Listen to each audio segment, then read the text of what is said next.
Hey there, folks. I'm Matt Hansen, And I'm John Johnson.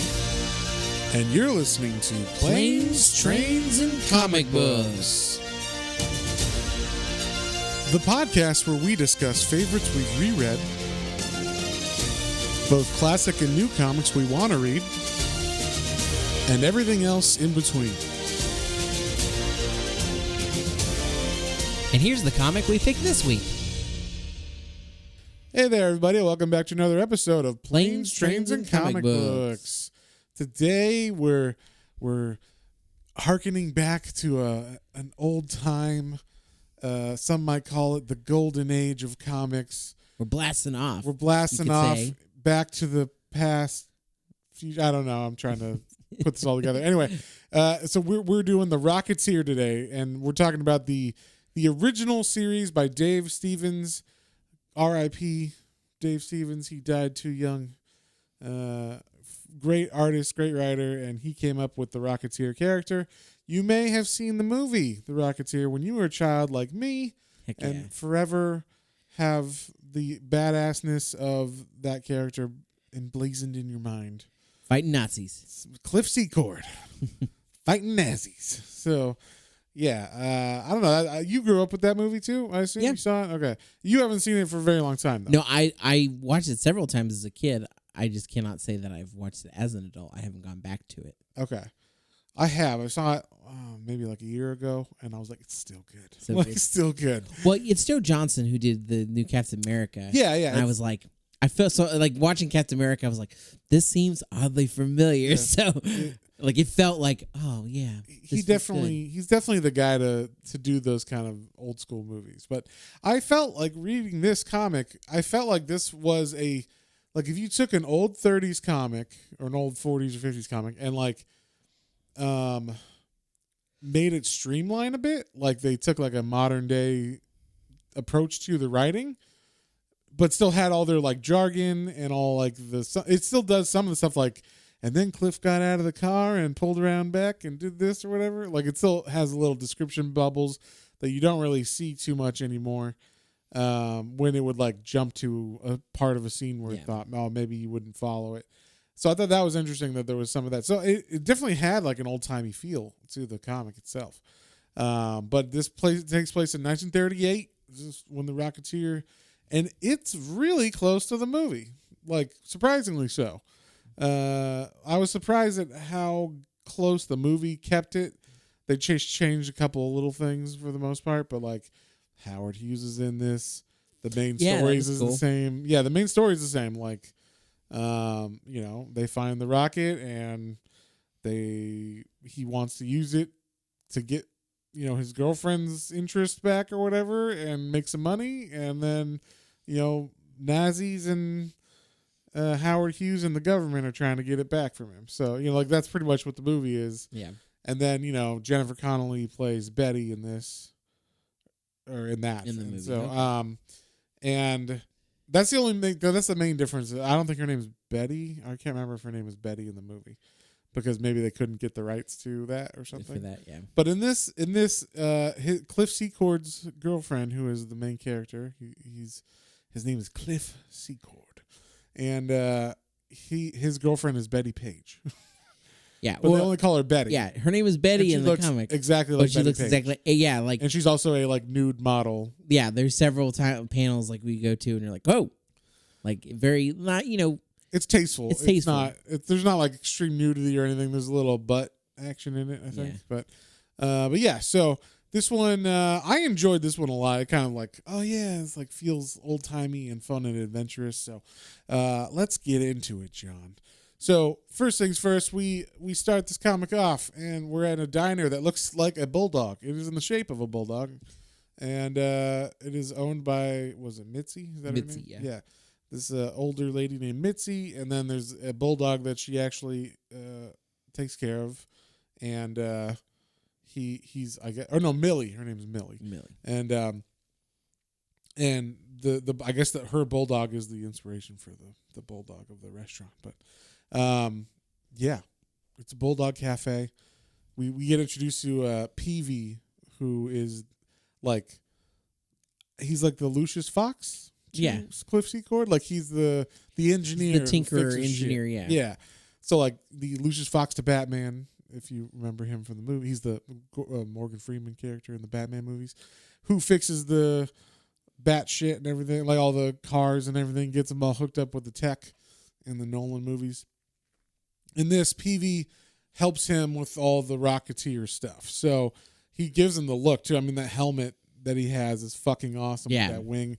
That's like, dude, his look is one of the cool. If I could, I wish I had the same body type as Cliff Secord so that I could wear the jacket and pants. I want pleated pants like that pop out. Like he's got these adventurer pants, you know, like the old school, like he's going on safari or some shit. Yeah. Because it's the 30s. So his jacket, I love that jacket. yeah, the jacket, like the double-breasted, yeah, you know, flight jacket or whatever, so badass. And then the helmet just, it's like this gold helmet that's got a fin on the top of it. It just looks so cool. Such good design. Like Dave Stevens is such a good designer. But yeah, the art in this is fantastic as well. It's very like cartoony, but also like just really detail and everything. There's not any. Yeah. I didn't have any qualms with it. He gets really detailed with Betty Page. I thought he did his cheesecake well in this. I thought so. But yeah, so Cliff Secord and Peavy are at the diner, and we find out that basically he's late for for a show, but like basically Cliff's kind of a he's not a loser, but he's not like dependable. He's always kind of trying to make money and trying to make his relationship work with Betty, but he's just somehow stuff slips through his fingers, kind of thing. He doesn't go out of his way to be, you know, an asshole or like forget stuff or whatever, but shit just happens. And he's like, oh, fuck, I forgot. I'm already late or whatever. So, but then we cut to like right away, there's a cop chase going on, and we see there's two gangsters that have stolen something, and the police are chasing them, and they hide this item inside of a plane that they find in an airplane hangar. And it turns out that that's Cliff Secord's hangar that he rents for his planes, because he's like an air show. Daredevil, yeah, basically, yeah. Like he, and the movie is very much the same. Like he's got a plane. It looks exactly the same in this too. I like the way that they did. That's why I'm surprised. The movie's kept the same design for the planes and everything. I was like, this is awesome. So, but yeah, the planes look really cool, and he flies them and does like stunts and tricks and stuff for the air show, I guess, that they have. So, because, you know, that was a thing back in the day, I guess. People. Yeah, they still do them, but they're, Yeah, but they're not. I mean, back then, there's no TV or anything. Back then, everybody went. Yeah, so the cops catch these guys, but they don't realize that they hid something in the plane. They thought they were trying to steal the plane. So they, like, don't search the plane at all. Typical cops not doing their job. And then, especially 30s cops, you know, they're like, get out of here. Like, you know, they're just not, they're not even thinking these guys were doing anything bad other than going over the speed limit. So you might ask yourself, why were these guys speeding at 65 into 25? I don't know. Might be a question you should ask them or whatever, but see if they had anything in their car or whatnot. But I don't know if you remember in the movie, this scene is in it where they hide the thing, and then I think it explodes or something happens where no. They hide the rocket in the airplane, and then they find a vacuum cleaner that looks similar to that rocket, and they put it in the duffel bag so that they think that's what it was, and then they like blow up the car or something like that. So when they find it, for all you've seen the movie, what they're referencing, the vacuum cleaner, actually looks like the rocket in the book. And they're kind of like joking that it looks like a vacuum cleaner or whatever, because the one they redesigned the rocket for the movie, the one in the movie has like twin engines on it or whatever, and so it looks a little bit more sleek. I see why they did it for the movie or whatever, you know. But this one is more just like one. It kind of just looks like a bullet, we'll say.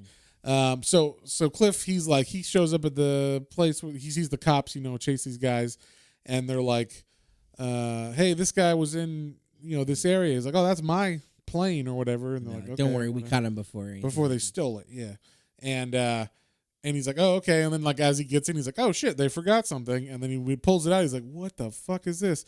And then it was very nice of them. They left all the blueprints and diagrams with it as well. Yeah, you knew exactly what it was. Yeah, so he reads it and he's like, oh sweet, I know exactly what this is and what it can do. And it does 200 miles per hour. Amazing. And so he's got an idea. He's gonna like fly this thing around in a show. He's trying to get like a new act together. He needs PV to help him make a helmet for it. But other than that, like he's got the idea. So he shows PV the rocket itself, which has like these weird rings around it and stuff at the time. And I guess they're stabilizing rings is what they're supposed to be. But later on, PV puts on the fins, like makes it a little more aerodynamic. Yeah, it makes it look more like an actual rocket. Yeah, kind of. And so PV helps him by also making a helmet. And this helmet is honestly, like I said, the coolest, iconic helmet ever. Like, I wish I had it. Come down with the most iconic helmet ever. What is? Darth Vader's helmet, I think, is the most iconic helmet ever. But I will say this helmet all right. Well, I mean, like... You're just going to... In comics, John. Okay, in comics. We're not going to count Star Wars comics because they didn't come out. They came out from the movies, John. Okay. They're not the first one, remember? They were like... Yeah, but it came out to time with the movie. Yeah. All right? Okay. All right, John. Anyway, this is an original creation. I'm talking about original underground creations, all right? Comic book creations. I can't think of a better comic book character that has a helmet more iconic than him that I can think of off the top of my head. Yeah, not that I can think off the top of my head. I mean, Iron Man's helmet's pretty iconic, too.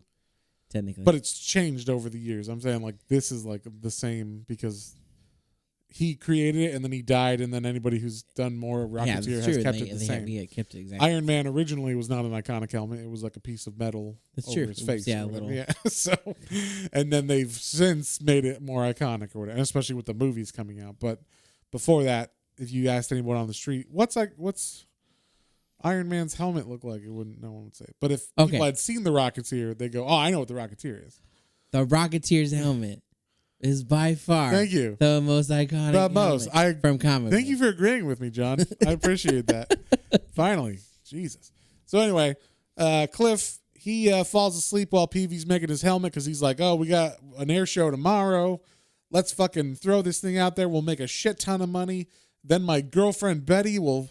Stop hanging out in Hollywood because he's worried she's fucking these Hollywood guys, which, you know, that happens in Hollywood. Yeah, mostly because you got Harvey Weinstein's being like, I'll give you a part in a movie. Yeah, sure. You can definitely have a part in this movie. Why don't you come back here with me? Yeah. Let's go to Europe. Yeah. And so he's all like nervous about his girlfriend going hanging out with these Hollywood types. So he thinks, oh, if I make money, she'll stop doing that. And so he wants to make money with this, so he's getting his show planned out, and then he falls asleep, and then when he wakes up, he's late for his show.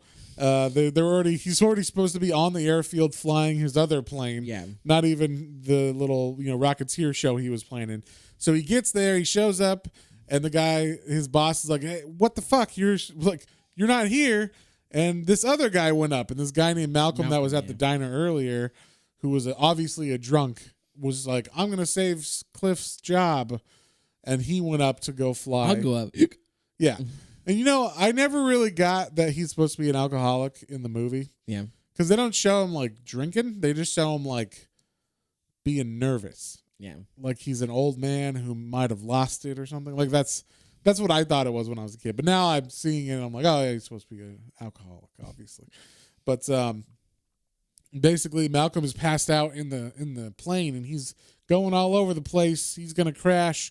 So Cliff's like, all right, fuck it. Let me get my helmet on. We're trying this thing out. Yeah, I've never even turned this thing on. I didn't have time to try it out, but let's try it.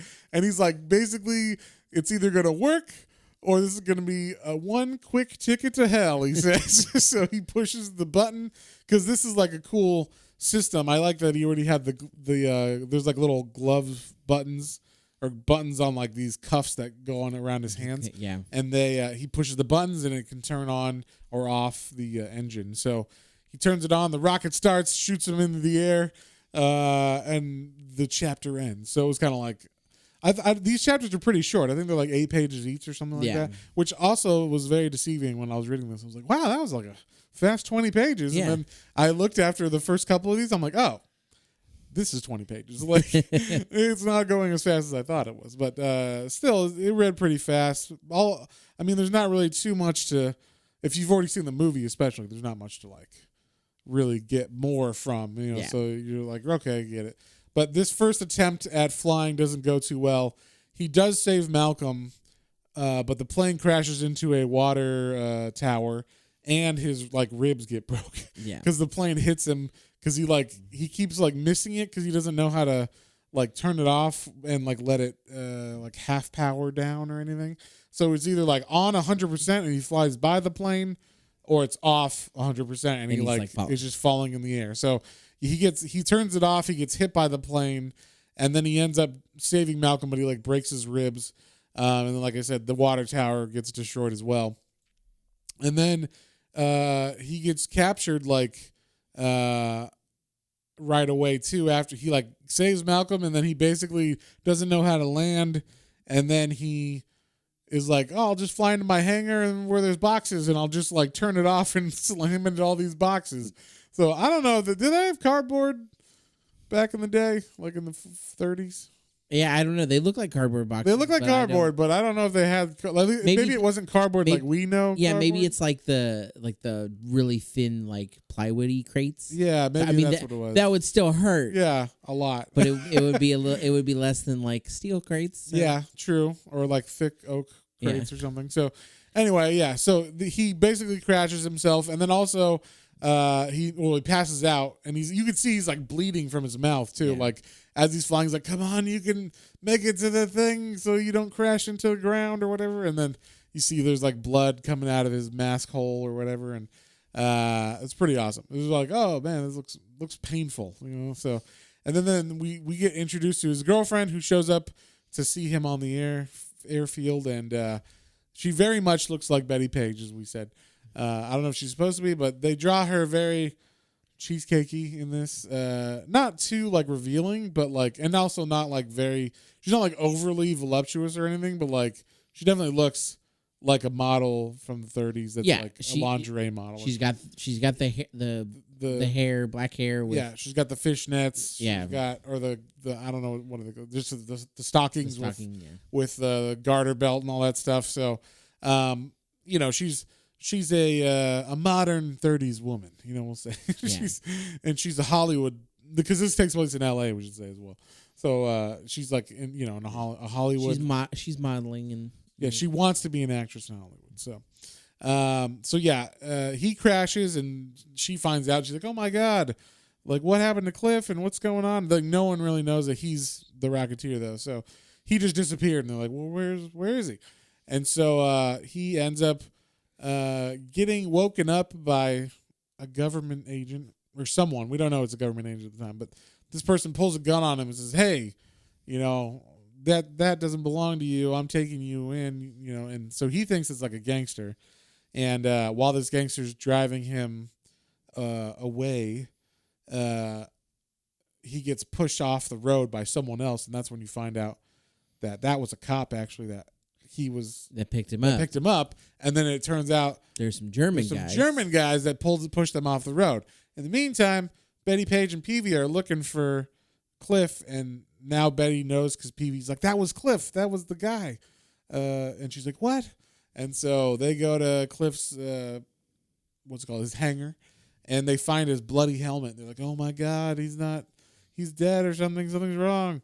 So not only does he have Germans and our government after him, but like he's got everybody after. He's got also another person who seems to be. He basically is Howard Hughes, they say, but he doesn't. He never admits it in this. Yeah, he's like, "What are you talking about?" He's like, "I know you." Like Peavy's like, "I know you're Mr. Hughes," and he's like, "No, I'm not Mr. Hughes." What are you talking about? I've seen a picture of you. Him, and he's got like a bodyguard guy. I like how they do the bodyguard. He's very like ape-ish. he kind of he's very blocky. Cro-Magnon. We'll call it that. Because everybody else in this is pretty like standard human form, and like the bad guys are like the henchmen are very like Dick Tracy. Like exactly. Like they are caricatures of what a like henchman looks like or whatever. So but then Cliff escapes the crash that happens without the Germans finding him. And then he takes the beaten up rocket that now is like fucked. It's all damaged and everything. And he takes it back to his hangar where Peavy and Betty are waiting for him. I guess they were just sitting there waiting. And what else are you gonna do? They said they can't call the cops or anything. So, and then Betty kind of takes care of him, and then he's like, Cliff's like, "Hey, Peavy, you wanna try to fix this thing or whatever?" And he's like, "Sure, I'll try. I'll do my best." And then you get like the weird. The only thing that's kind of weird and dated in this is the relationship between Betty and Cliff. We were talking about this a little before. This is where it's kind of like Betty is like, because Cliff's kind of a little bit of a bad boy. Yes. Because he doesn't quite have his life together, kind of trope. And then she's like, I want to go on my career, but I love him, but he gets under my skin, and I just can't. I gotta live my own life. He doesn't have a career. Yeah. What's he gonna be? You can't be a pilot in an air show for the rest of your life. How are we gonna have a family or whatever? So like, there's a little bit of that. He gets a little handsy too. I thought like when they argue, he like grabs her wrist as she's running away or whatever. I was like, Jesus. Yeah, he basically he doesn't like hit her or anything, but but he's basically like, you need to calm down. Yeah, you're getting hysterical. Yeah, those pesky hormones. Yeah, but by hit her I meant like slap. Like the old 50s or whatever. Like, get a control of yourself and smack or whatever. But he kind of like shakes her like. Like, no, you got like you gotta calm down, you're not thinking right or whatever. And like, basically they just have like an argument where he's like, you need to stop being hysterical, and like I need you or whatever, and she's like, that's fine, but like you don't own me and I want to be my own woman, kind of thing. So they have like a weird dynamic that I don't think would be as allowed nowadays if they. He says simmer down now. That's what it is. Simmer down now. Simmer down now. So yeah, everybody is now looking for the Rocketeer, this mysterious man that only Betty and Peavy, and I guess the government. Well, I guess the government guy was dead. That was in the crash, but no one else really knows who he was. And then, like that's pretty much like there. It's just like the government or the Germans or everybody's trying to get after him. There's a cool scene where like I think the Germans find out that like, it was in Cliff's. They say like, they find out that the guys left it in the plane, and that's Cliff's plane. So they track down Betty and they kidnap her, and then Cliff has to chase him down with his airplane. There's kind of like a cool car/airplane chase scene. Yeah, that's fun because that kind of really shows his skill with the airplane, because like he's going really close to the car, and then he like just like hits the car just enough with like one of his wheels or something to like break a windshield, and then like he's able to like scoot, fly it up real quick. Yeah, and he gets the car to stop, and it crashes, and then like all the Germans get arrested, and then he saves Betty, and she's like, like, you saved me. Like now they're back together. It's fine. Yeah. No problem. For now. And then we see one of the Germans he gets kidnapped by the government, our government, and they start questioning him, and they give him truth serum. They give him truth serum, which is, I'm sure, a trope of these That's not real comics. Absolutely. I'm sure that, I mean, what is it? What is it called? Like something pentothal, sodium pentothal, something like that. Something like that. From what I hear in my movies I watch, that's what they use. So you will tell us everything. You will tell us everything. But we're the Americans in this case. Yes. So they're just like from New Jersey. You're gonna tell us everything. See? Yeah. so they get the guy to say like, the Rocketeer is Cliff Secord. Yeah. So now the government knows who he is. And then we get this kind of sideline story, which is basically Cliff was like thinking about giving back the rocket now that everybody kind of knows it's him, and now the government's after him and shit. She's like, well, what should I do? But then he gets a call from Betty. Or no, he calls Betty. He calls Betty, and he finds out she's doing like a nude photo shoot with this guy that what's the guy's name? Mort or something like that. It's no, what's his name? Starts with an M. I can't remember. Yeah, it's something Marco. Like Marco. There you go. That's right. And so he gets super jealous. Then he goes back to Peavy. He's like, "Hey Peavy, did you make those repairs and stuff?" And Peavy's like, "Of course I did. Also, I fixed everything. Yeah, I upgraded it. Yeah, I made it all better." So he added like wings or like fins to it to stabilize it instead of the rings. He explains that Cliff never read the directions correctly or all the way through. So he says like, "Oh, this is how you use the buttons on your hand, that you can like fly 100%, or you can fly 50% if you tap it twice. Yeah, and that's how you land and shit. Or you can just cut it off, if you tap it one more time after that." So there's like just the important shit that he should have read, but he didn't. I mean, like, I don't know what the fuck he was thinking trying to fly with a rocket on his back without having read the directions. Well, yeah, I would just go with it. I mean, he's a daredevil. We're winging it. That's true. He is a daredevil. So, not the daredevil. No, but a daredevil. But a daredevil. He's looking evil Knievel. There you go. So yeah, anyway, he works it out, he tests it, and like we said, there's another guy looking for him now, and this guy is Howard Hughes, obviously. He looks like Howard Hughes, but he's got a monocle. Yeah. And then he's got a henchman.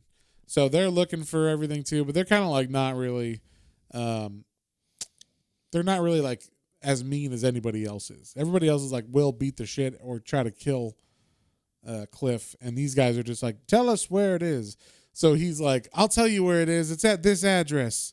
And then they go to the address, and it just happens to be where she's getting nude photos taken, where Betty's getting her photos taken. Yeah, this was funny because they bust through the door, and this is the most revealing kind of thing because she's like completely naked, like yeah. Which I was like, wow, in the 30s they took all, like, I don't know, I've never seen Betty Page's photos, so I can't tell you.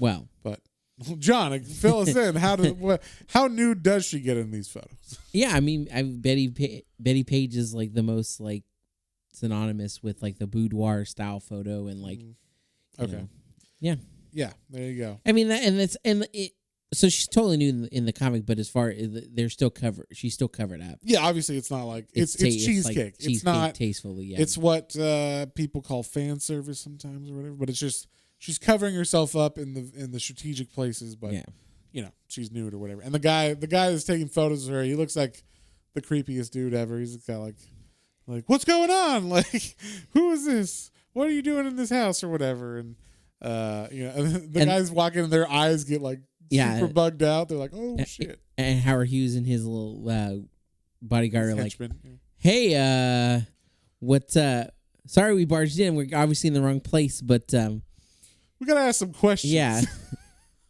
we might have to interrogate some people. Yeah, I like because she was like, "Wait a minute, how did you like get this address?" And they tell him she's like, "Oh, okay, well." Yeah, she gets all mad at them. Let me tell you where he actually. Yeah, so she gives him their address when they question her slightly about what she's doing and why did he give this address or whatever. And so to get back at him, she sends him back to his place, and he runs out before. They go to the front door. He runs out the back door, puts the new rocket on, and we find out that the Germans are actually trying to steal like a new plane called the Locust, which I guess is supposed to be like, I don't know, a stealth plane or some shit. I don't know. They don't really the spruce moose. Yeah, spruce goose. The spruce moose. The tailspin. That's a great episode, by the way. If anyone remembers Tailspin. Yes. But when I was a kid, I was like, why would you make a plane that looks like a moose? I don't get it. And I didn't get the reference. But now I do. So yeah, it's just a weird-ass plane that Howard Hughes would make, I guess. So yeah. We find out that the Germans are stealing this plane, and Howard Hughes finds out that that's what the Germans were after the whole time. They're going to steal this rocket, and I think they were going to use it to steal the plane, but they ended up just hijacking it by knocking out the guards or whatever. So Cliff's like, don't worry, I'll get your plane back. I'll go up there. And I thought this was funny. There's another guy that kind of looks like he's got Rocketeer gear on, and he shows up and he's like, "No, I'll do it." And like, I'm the actual guy that's you give me that rocket. Yeah, he's like, that's my rocket, basically. Like, I'm supposed to be the guy to fly this thing. And Cliff's like, go fuck yourself. So he just takes off. What's that over there? Yeah. Look over there. Is that Betty Page? And then just, jump out. But yeah, he turns it on and flies towards the locust plane. And then what he doesn't know is that he doesn't have any fuel. So he's flying to them, and all of a sudden, just like the fuel cuts out, and it's like he didn't know that he needed a certain kind of fuel or whatever. So as the plane is flying away, Howard Hughes sends another plane to catch him and free fall. It's like, he must have been free falling for a while, because I don't know how long it takes to launch a propeller plane, but it's not like a matter of seconds. Yeah, it's not like a jet, like a fighter jet on a what's it called, like the deck of a aircraft carrier. It just throws them into the air, basically. This was not like that. So it must have taken a while where he's just free falling, and then they find him, and then they catch him, which I'm like, that's still is a hard hit. I'll say that. Yeah, probably more broken ribs. They just show it. They kind of write it off by saying, we're timing it so that you just turn right when we turn, and then you're gonna like grab the wing. And he's like, got it. And I guess he's got like a speaker in his head, so like in his helmet, so he can like hear what the directions that they're giving him. So yeah, he does that, and then Betty Page is all mad at him. So she's like, she's talking to the guy. What's his name? Marco. Again? And Marco's like, you should come away with me to Europe. Yeah, let's go to Europe. Nothing sleazy is gonna happen there. Nah, you want to be a big star? I can make you a big star. We'll see what you're willing to do to be a star. Something like that. Yeah, they do that basically. So instead of like landing, I guess, the plane, we cut back to Cliff Secord, and they're just like, we'll drop you off on the locust. We'll catch up to it for you. And although you can't fly with the rocket anymore because it's out of fuel, we'll just like put you on the locust. Yeah. And then you fight them. Having no... Yeah, you still take care of everything. Yeah, he's not a fighter, and like he's not actually a superhero or anything. So like, that's weird that they're not just like, well, I guess we'll get it later. But I guess they're like, fuck it, for America. Probably. How can Germans, who are morally inept, fight Americans and win? It's not possible. God is on our side. All right. That must be what they're thinking. So they throw Cliff Secord onto the plane.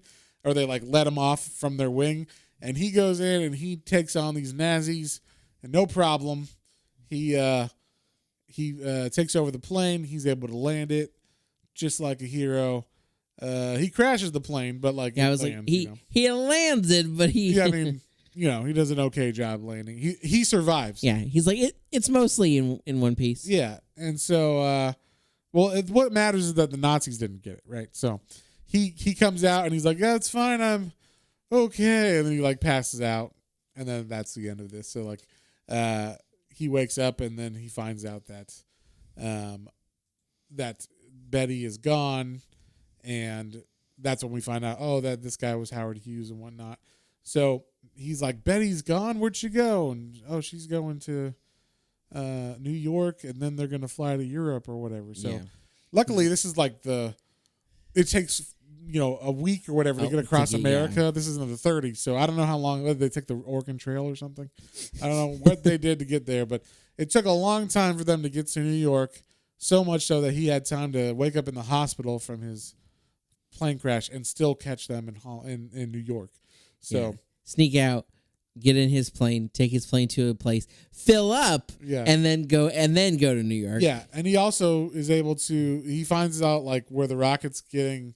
There's like a lab or something that they're filling it up with the fuel, which I thought was funny. The fuel seems like it's fucking super highly explosive. Yeah, like it's literally like nitroglycerin or something. I'm like, that's probably not the best kind of fuel. Strap it to your back if you're good to go. Yeah, sure, no problem. And it just reminded me. I thought I was like, trying to remember because I've read this before.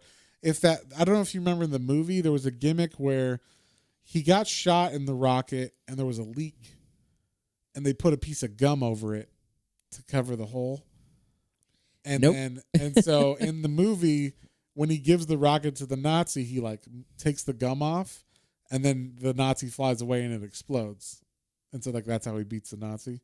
So in this, I thought, oh, they're gonna do that because they're like setting up this explosive, gas or whatever. But it wasn't. It was just like, oh, this stuff's extremely flammable. It's just a horrible accident. Yeah, pretty much. And then like he's still all like wobbly when he like goes to get the rocket. And he's like putting it on, and he spilled a bunch of fuel everywhere while he was doing it. And so he puts the rocket on while like Howard Hughes' ape man, his henchman is chopping down the door because he locked the door. And he puts the rocket on, he turns it on, and it ends up like blowing up. He gets out of there, but it ends up blowing up the lab, and they actually think he died. Yeah, that's how like I guess they don't have forensics or anything then, so they're like, no one could survive that blast. They don't like look or anything. They're just like, the bones, everything's gone. Yeah, it evaporated. So they just think he's dead, but he's actually over flying to New York. And so this is where you get the scene where Peavy is like, now I know, tell your boss I said hi, Mr. Hughes, your boss. And he's like, what do you mean, Mr. Hughes? We don't know any Hughes. And it's like, I've seen a picture of you without your monocle. Like, you just have a monocle on. It's not anything.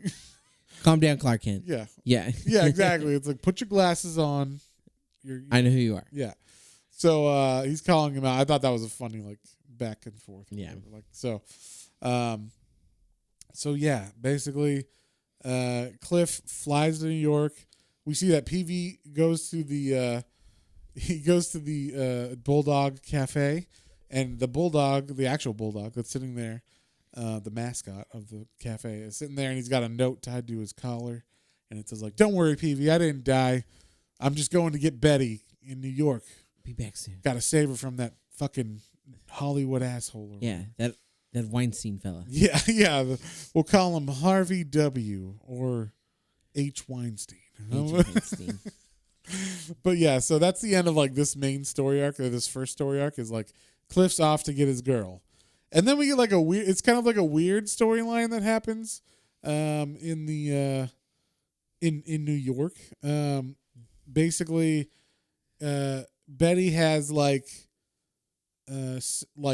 she's having second thoughts. She's like, should I, like, I love Cliff, but he's kind of not going anywhere, and he's always back and forth, and I never know what's going on. And this Marco guy could be good for my career. He knows people. Yeah. He could, get me things. Yeah, we also find out that Marco is like a total scumbag. He doesn't actually.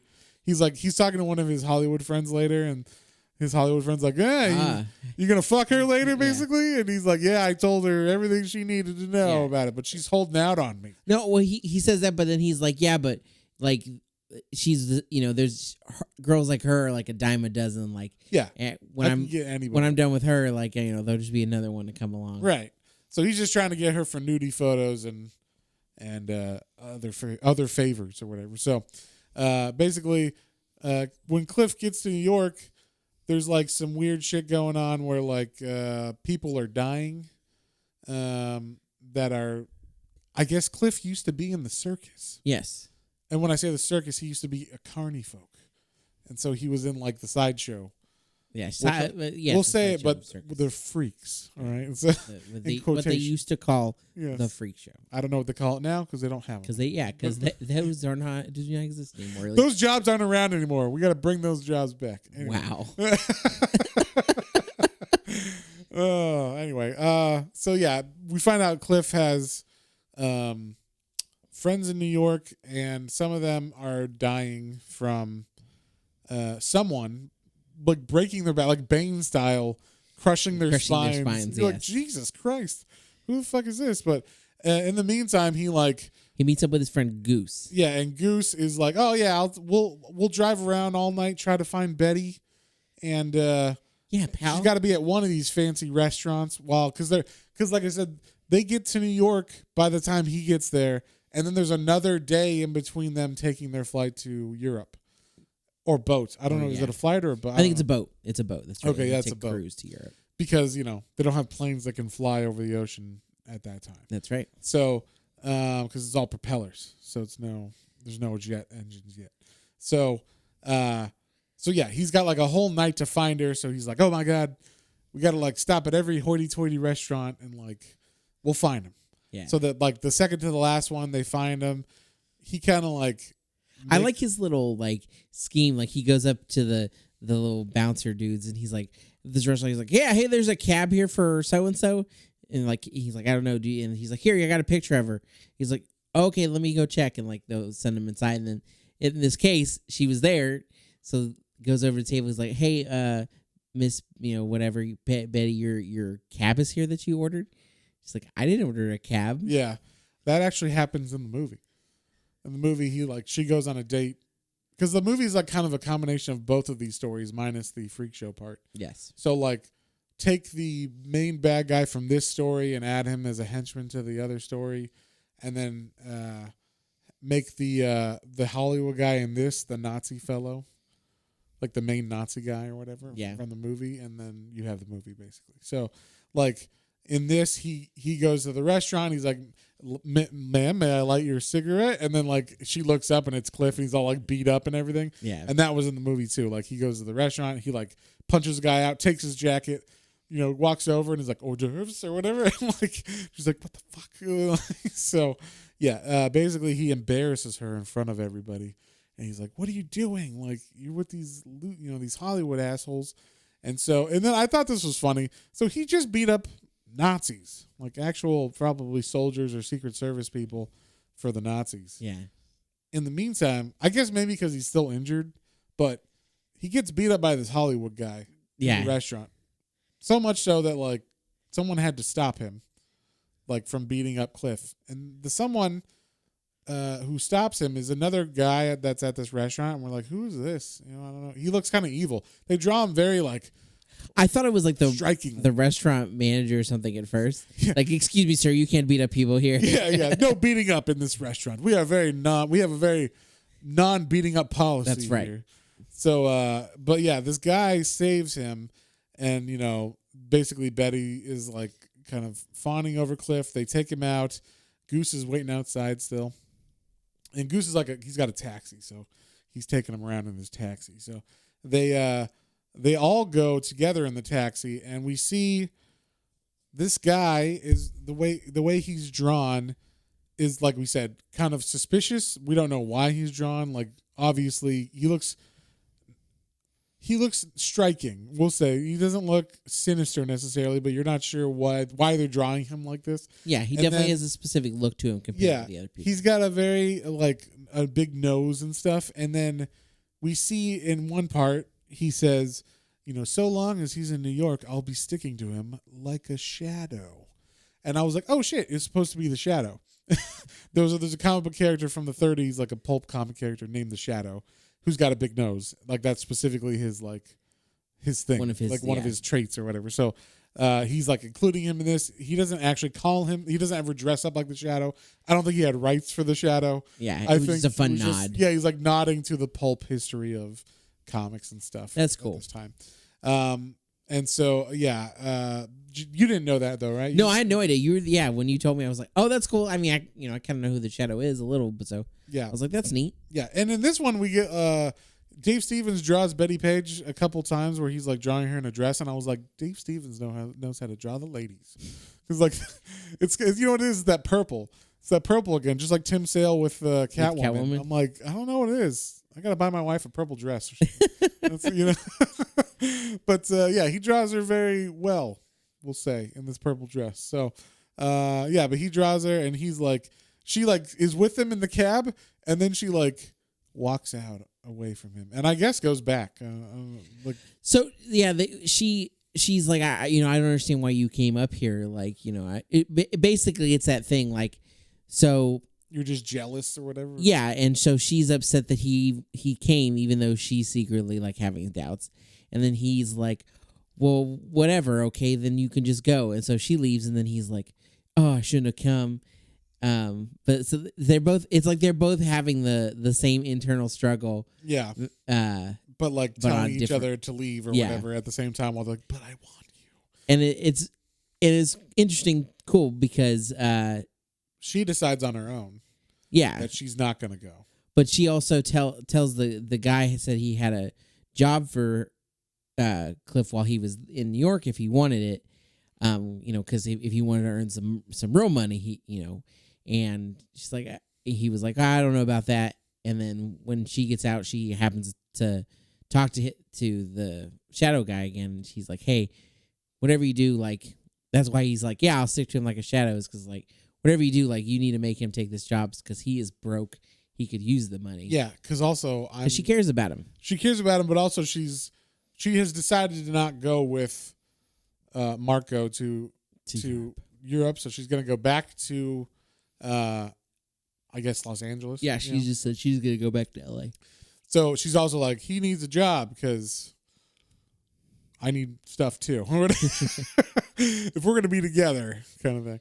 So, so then this is where the story kind of picks up with the job is that they're trying to find, the Shadow's trying to find these people that have been being murdered, I guess, right? Yep. And so, and those are the Carney folk, and that's why the Shadow picked up on Cliff Secord, because he's like, you were one of them. I found a picture of you with these guys.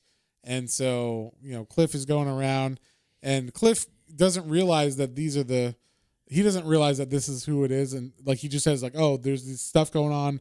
I need you, Cliff, to help me, work on this thing.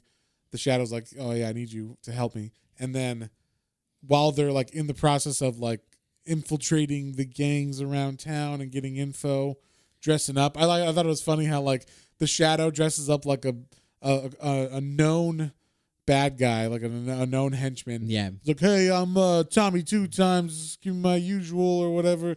And then like Tommy Two Times comes in behind him and is like, what the fuck is this guy? Yeah. And so they have like a fight because of that. And then during that fight, Cliff, it's like in a hotel with like 15 floors or something. So Cliff like goes up the stairs with his rocket, so everybody's behind him. And I guess this is where they were keeping, or like where one of his people were staying. Yeah. Or one of the people that are missing. And we see he finds a picture of a girl, and he says Tina. And then we see, oh yes, what's going on is the Shadow has specifically needs Cliff Secord, because Cliff Secord was part of this freak show team that included the little person named Tina, who has something to do with what's going on, with everybody being killed. Their spines snapped in half, he says. So, like, yeah. Just like Bane. Like, seriously, Bane's breaking people in half here. So, like I said, the bad guy from this is actually, from this storyline, the guy that's cracking spines is the main henchman, the big, like, Dick Tracy-looking motherfucker from the movie. So they, like, kind of just took him from this storyline and put him in that as, like, the main Nazi henchman. But, yeah, I thought this was cool. Like, they kind of show the Shadow, like... He just like, oh, they're on their way up here. You fly out. I'll distract him. And he like pulls out his guns. He just starts shooting at the door. Like, who knows what's on the other side of that? What if it was like a kid like, hello? Hey, mister. Candy or whatever. And then like, bam, bam, bam, bam, bam, just like shooting him. But yeah, I thought that was funny. Like, the Shadow didn't fuck around. I'm a guy with guns. Yeah, and then when they pop in the room, when the guys come in the room, he's disappeared as well. Yeah, of course. Like a shadow. He's the Shadow. And so, so yeah, like basically we find out through this storyline there's everybody is dead except one other person and Cliff out of this whole group of freak show people or sideshow people. And what's that show or that movie you used to watch with your mom? Freaks? Is that what it's called? Freaked? No, wasn't it about like sideshow people or something? There's Freaked, yeah. It's with Randy Quaid is the main. Is that what it is? Yeah. And is it black and white? Or am I thinking of a different one? I think you're thinking a different one. Well, because Freaked is that, and it's got Bill from Bill and Ted. I feel bad. What's his name? Bill. I don't know his name. I was trying to remember that. I was Alex Winters. Yeah. See, you. I'm like, he's a director. I was trying to remember his name. I know. I felt bad. Alex Winters in it. Is really good. And then like Bobcat Goldthwait does a character. He's my favorite character. Well, let me guess. This is a character like,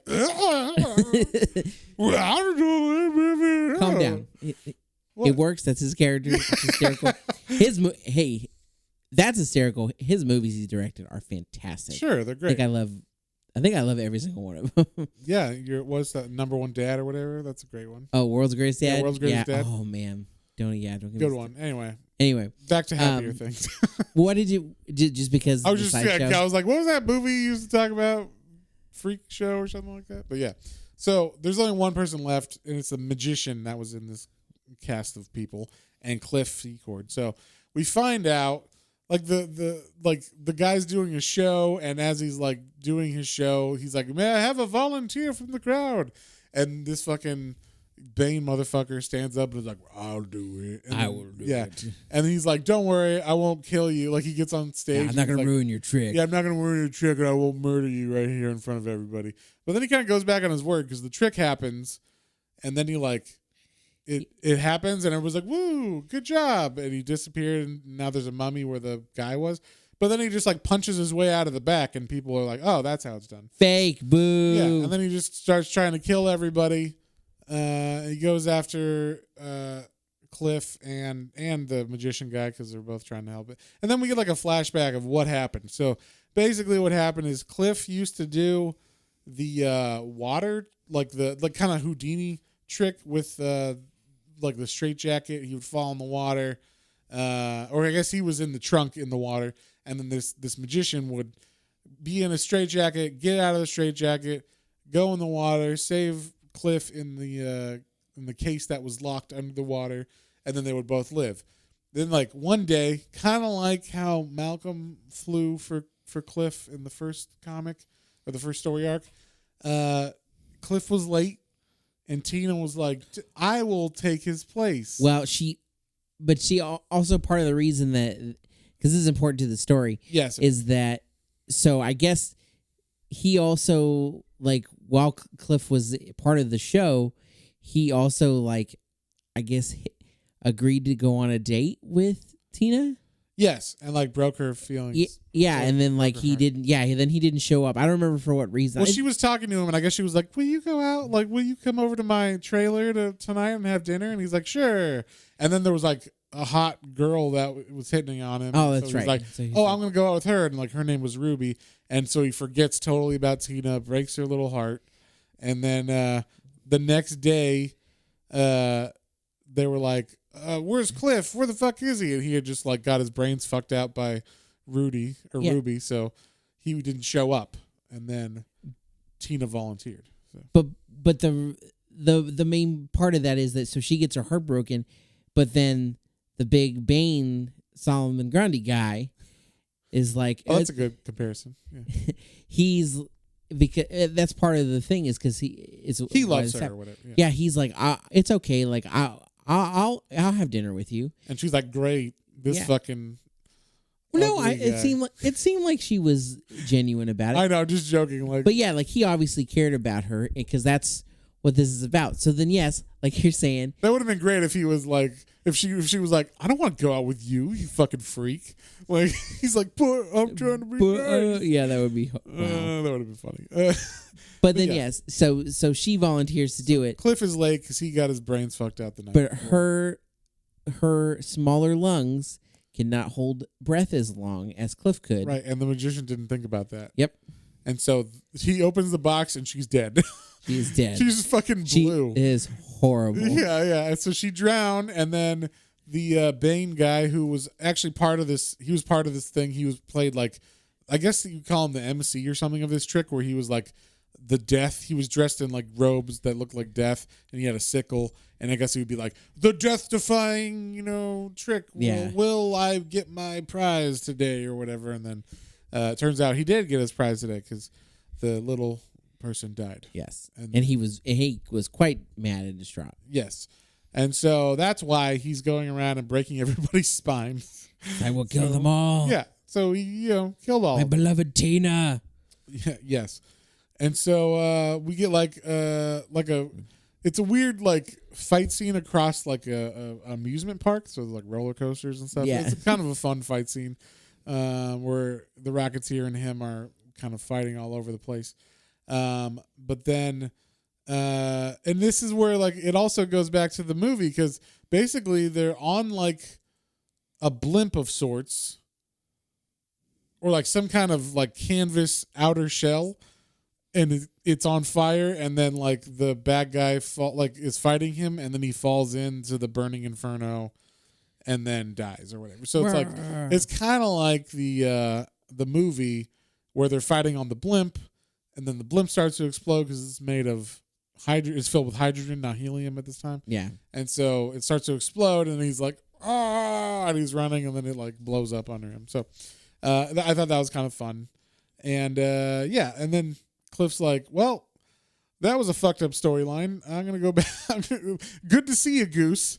And sucks that all my friends were dead from the, thing. Yeah. And I'm going to go back to LA. Peace. Yeah, basically. And so he goes back, and he is, I guess he sent he sent like a message to everybody. So I'm like, I'm coming back. I'm back. Yeah, I'm coming back. And so I guess Betty Page hears about it. She's coming to meet him, and she's like, you know what? I'll go to Europe with Cliff. We'll like go together. In the meantime, we had a lot to talk about. And then she's got like her little sexy outfit for when he comes back. And that's pretty much the end of it. I also like in this picture, this is great. So she's standing in her skimpy outfit waiting for him to come. She looks kind of like, she's got one of the like, I don't know what that's called. Like a tube. Halter top? Yeah, halter top. But it looks like a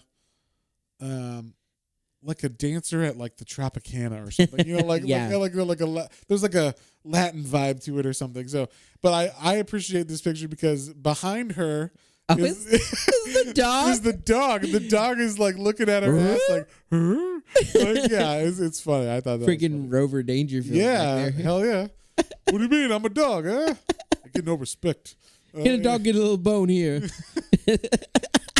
Wow. That's such a good movie, too. We watched that one recently, folks. If you ever get a chance, it's bad animation, but the story's fun. Yeah. Go watch Rover Dangerfield. Rover Dangerfield. It's hilarious. So one of the last things that Dangerfield did. So, And surprisingly, yeah, like it's pretty good. It's pretty funny. It's pretty funny. Yeah. I like the scene where he's making the turkey talk after it. Oh, yeah. That shit was funny. Anyway, so yeah, that's the end of this storyline. Like it's pretty much, and that I think that's all that Dave Stevens was able to do before he passed. Really? I don't think there's too much of this. This was the full Dave Stevens collection. Oh, wow. Yeah. So, this was just a character he created that kind of lasted in people's minds. That's wow. So he just created an iconic character, but didn't even get to expand upon it. Yeah. That's the other story. people have expanded on it. Yeah, but IDW got the rights to it. A couple other people got the rights to it in the 90s, like Dark Horse or something. And then they had other people write storylines, but they're always like, one-offs. I think Darwin Cook did a couple storylines of it. Ooh. Who would totally fit this art style. Hell yeah. I would love to read it. I want to look that up because, I would love to see Darwin Cook's version of The Rocketeer. Yeah, for sure. Well, on that note, John, what would you give this one? It was fun. So, like I said, I had seen the movie, but it had been a long time. But I still have really fond memories of it. I love the look of The Rocketeer. Always have. Right. So it was like, okay, that's cool. Diving back into it, not without the knowledge of remembering the movie storyline you. Was like, this is a really fun, concise story. Like it kind of has a happy ending per se, as far as right. Like Betty and him get back together. Yeah, they're obviously going to get back together. There's a future possibly. She's like, yeah. they're all those people died. But yeah, I mean the freaks died, but they're freaks, so Yeah, for the story. What else are they gonna do? That's horrible. Canceled, Matt. There's no freak movement. I can't. They can't cancel me. Freaks can't cancel me. But yeah, so the art is fantastic. The story is concise, and it's got the fun kind of colloquialisms of. Yes, that's actually the hardest part about reading this was the colloquialisms. Like everybody kind of had like a slang accent, so everybody would not say the D's. Yeah, and the other letter consonants. But I liked it. Yes, so it just made me have to pause a little bit while I was reading it. Oh yeah, that's right. So overall, I would say I would probably give it a solid 7. Like it was a fun read. Like I'd go through it again if I was like, oh, I want to check that one out again. Yeah. I will also give this one a 7. It is Copycat. extra. Why no? I let you go. He's first. always copying me, folks. I like to hear what you say, and then I base my answer off that. But yeah, so I'm gonna give this one a 7 because like it is so like fun and clean. Like the art is great. It definitely takes you back like nostalgically to that time period. Like you're instantly transported to everything here. Everything just clicks. The writing, the way everybody talks, the art style, it all fits. So it does a really good job of like taking you away to his comic book land or whatever, you know. So yeah. And then the Rocketeer is just such a good design for a character. I just love it. There's nothing I don't love about it. It just looks so cool. The helmet and everything, just the pants. I wish I could wear pants like that still. And you technically, can do, I could. I was like, you can do anything you want to, man. I can't wear that jacket though. You can. They make. So they make those in 5X. That's horrible. I don't think they make those in 5X. They might. I bet you can. You can do it, Matt. Okay. Well, he's very svelte, so we're on a weight loss journey too. So yeah, you just trim a little bit, then yeah. You fit in that jacket. Get the helmet. You get a big head, but they'll make a helmet that size. How dare you? And yeah, I'm gonna. That's the first thing I'm gonna buy when I reach my goal weight. I'm gonna buy the Rocketeer jacket, and I'm just gonna wear it everywhere. It doesn't matter if it's like 100 degrees outside. I'm like, "What's up, John?" You're like, "A little hot for that jacket." I was like, "Nope, nope." Nice and cool underneath. Yeah, my pleated pants are sweat through, but you know, I got this jacket on. Looks pretty tight though. Pretty awesome. I say tight as in awesome looking. But yeah, so we both give it a 7. Is there anything else we missed on this one you want to I don't think so. About? It was pretty. Yeah, I would definitely recommend this one to people who haven't read comics before, mainly because it's like its own story and there's no like continuity for it or anything. So you just get like the full, and it's pretty cheap too. I think this digitally was like $5 or $6. Nice, and it's like 120 pages of goodness. So.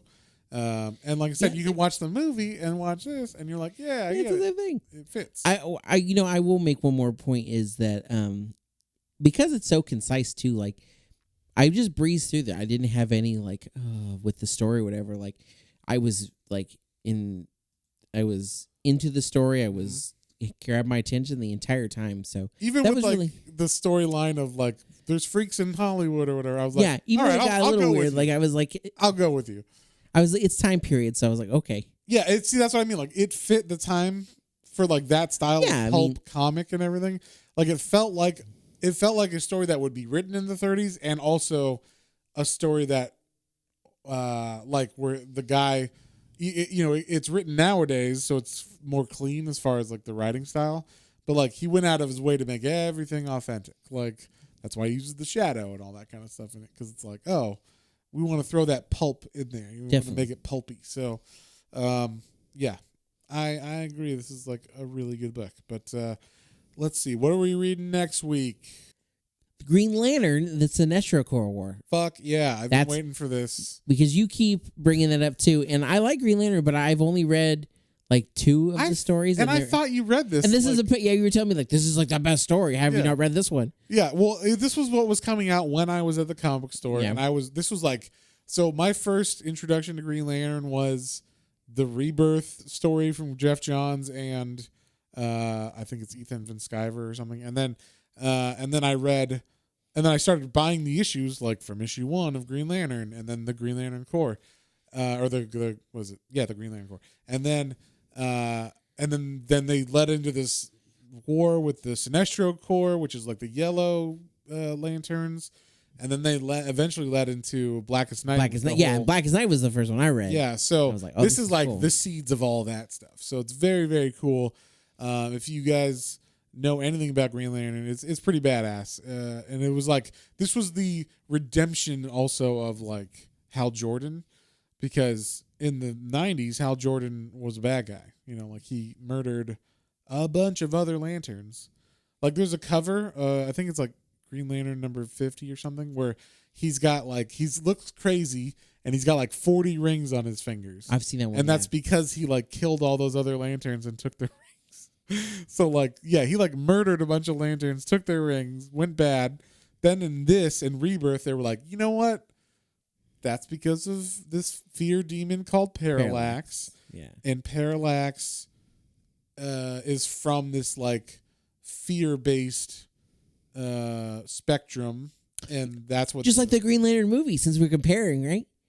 Exactly. Shut up, John. But maybe what the show's going to be based on. I don't know. There's that show that's right. Soon. So we'll see what that's got. I mean, they would be dumb to not take some of this stuff into that at least. So, but yeah, this is like one of the. I mean, I think everybody who's read this would say it's probably one of the strongest Green Lantern stories and just comics in general. As far as this whole run, I mean, I was watching a YouTube video where they were talking about like the sales for Blackest Night, which is the end of this run, and it's like Blackest Night sold solid every issue, but not only that, every tie-in sold just as good, because everybody was like, oh, I need that, like, and everyone made like it was good, like it was like he basically made this like how do you make Green Lantern a juggernaut? I don't know, but he did, right? Jeff Johns like led this thing. Yeah. So I know